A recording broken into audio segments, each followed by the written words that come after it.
Boa tarde, gente. Beleza? Então vamos dar continuidade aí, né? Sabendo que nós estamos, segundo ano, no módulo 8, capítulo 22, tá? A questão do imperialismo, que é uma parte, mais uma vez, que eu acho chato. Agora, então, nós havíamos falado da China e agora nós vamos para o Japão, né? O Japão e a Oceania. Quero que dê tempo, tanto hoje quanto na live de terça-feira. Quero ver se a gente consegue, então, terminar esses dois. Que aí depois fica só a África. Deixa eu olhar aqui. Depois a Belle Époque. Aí é coisa também tranquila. Aí depois são só as atividades. E termina esse módulo. O Japão, no século XIX, era uma nação fechada a essa comunidade internacional. Fiz um esqueminha aqui, ó, que eu tô achando mais fácil do que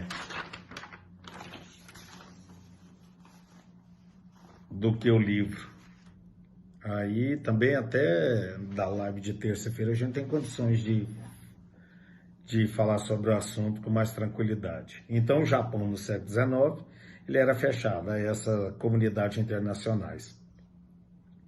E isso vai causar o quê? Um descontentamento, né, por parte desses países industrializados, porque óbvio que o povo quer o quê? O mercado consumidor. Esses países que são industrializados, que aparecem aí, agora nesse exato momento, Inglaterra, França, Alemanha, todos esses países, é claro que eles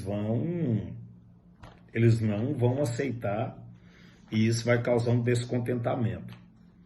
Então, e ele ficou fechado até 1854. E a partir disso, então, em 1854, né, a partir de 1854, os Estados Unidos, então, força o Japão a abrir os portos sobre ameaças mesmo de canhão. Então, acaba o Japão sendo forçado a abrir esses portos para a entrada dessa mercadoria internacional. Estados Unidos já com uma força. E aí, então, em 1868, começa a chamada, então, a Era Meiji, que era o imperador, que era o Matsushito, não sei se a pronúncia é essa, acaba modernizando o país. E se ele vai fazer esse tipo de coisa, que é chamada essa Era Meiji, é claro que isso tem uma abertura muito grande, uma mudança também na economia, na política, na cultura, nas tecnologias, até militarmente, né? E cientificamente também, não tem nem dúvida que isso vai ocorrer. E com isso, então, acaba alimentando essas ambições imperialistas, né? O Japão, então, a partir dessa Era Meiji, e vai alimentar essas ambições desses outros impérios. E aí, em 1894, após conquistar essas regiões do Pacífico, acaba declarando guerra à China para se apropriar da Manchúria. Você pode ver que nós já estamos falando de 1894, Primeira Guerra Mundial em 1914, então dá para vocês entenderem mais ou menos todo esse mover aí. Entre 1904, olha aí para vocês verem onde que a idade, o tempo que eu estou falando, de 1904 e 1905, acaba derrotando os russos, que nessa disputa pelo território, e aí o Japão acaba se tornando uma grande potência imperialista. Então essa parte do Japão ela é até tranquila, porque é uma parte bem pequena que dá para entender com facilidade, né? essa parte aí do Japão. Como é que ela acaba se tornando essa grande potência imperialista. E aí, no início do século XVIII, no caso agora começando sobre a Oceania, né? O imperialismo aí, a Oceania e o imperialismo. Inglaterra, França e Alemanha especificamente, acabam conquistando o território da Austrália e da Nova Zelândia. No caso, os britânicos acabam conquistando toda essa área. Em 1788, os ingleses chegam à Austrália e depois, principalmente, que eles acabam perdendo essas colônias dos Estados Unidos, né? O território da Austrália era um território povoado por mais de 2.000 etnias. Você pensa, que território interessante.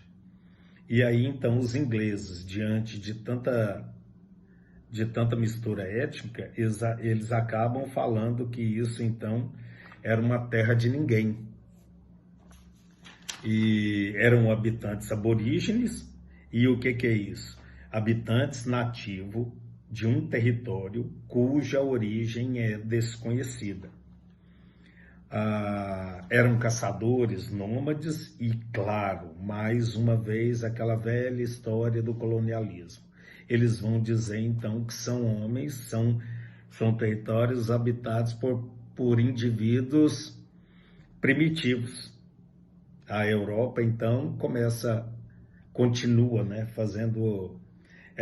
tendo essa velha visão e tendo essa visão etnocêntrica, né? E acaba chamando esses povos, então, de povos primitivos. Aí, em 1905, a Austrália, após a sua independência, acaba se tornando uma grande potência regional do Pacífico Sul. E eles, então, acabam impondo um domínio sobre esses aborígenes do continente e também lá da Tasmânia. E aí, na segunda metade do século XIX, a Austrália acaba se beneficiando desse capital que a Inglaterra tinha chegado lá e de imigrantes que vieram atraídos também pela quantidade de terras que tinha e essa corrida do ouro, né? Como em toda a localidade. Você pode ver, tanto na América do Norte quanto na América do Sul, são possibilidades e isso aí acaba atraindo demais imigrantes, né? E no caso, como a Inglaterra havia se apropriado desse terreno, ele acaba aproveitando também esses capitais ingleses. E no final do século XIX, a Austrália constitui como um império colonial, engraçado, né, essa palavra, império colonial, acaba se tornando um império colonial, substituindo a Inglaterra. E eu deixei para ler aqui para vocês os dois últimos parágrafos em relação à Oceania, para vocês verem que interessante isso. Na live a gente vai falar também sobre isso. Olha aqui para vocês verem. Na segunda metade do século XIX, a Austrália se beneficiou dos capitais provenientes da Inglaterra e de imigrantes pela abundância de terra e descoberta do ouro, que eu havia falado.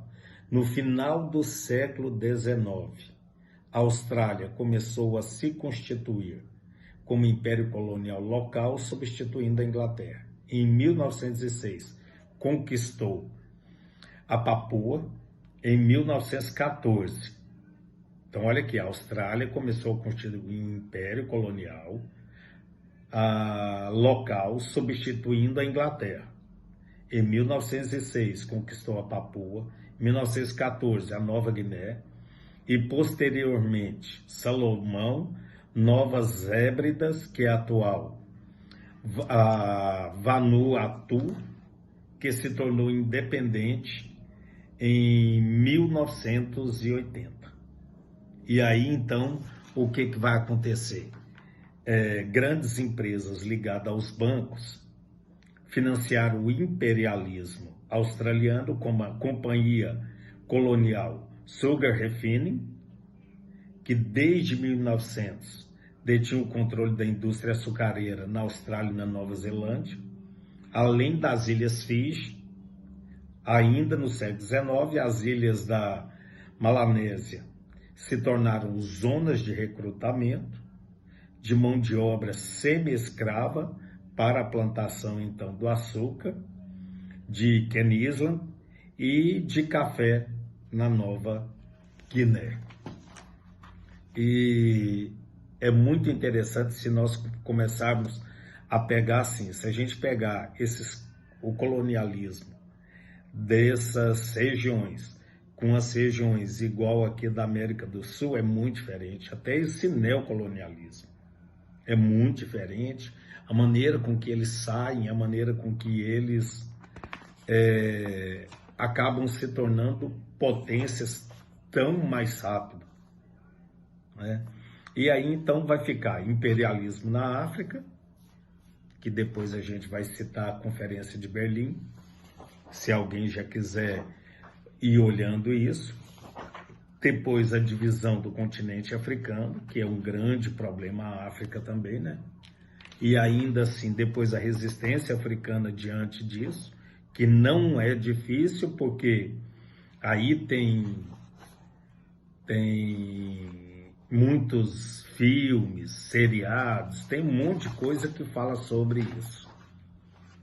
E depois nós vamos começar falando dessa guerra franco-prussiana, no caso da Belle Époque, toda essa mudança comportamental que tem, né?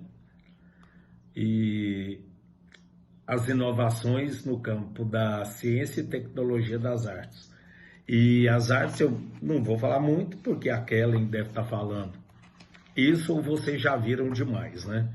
Então aí fica a dica para vocês, quem quiser já ver antes, porque aí a gente vê. E na live de terça-feira nós vamos comentar um pouco sobre tudo isso, né? Quem aparecer lá, que vai ser esse imperialismo do Japão e da Oceania, tá? Então um abraço e até a live.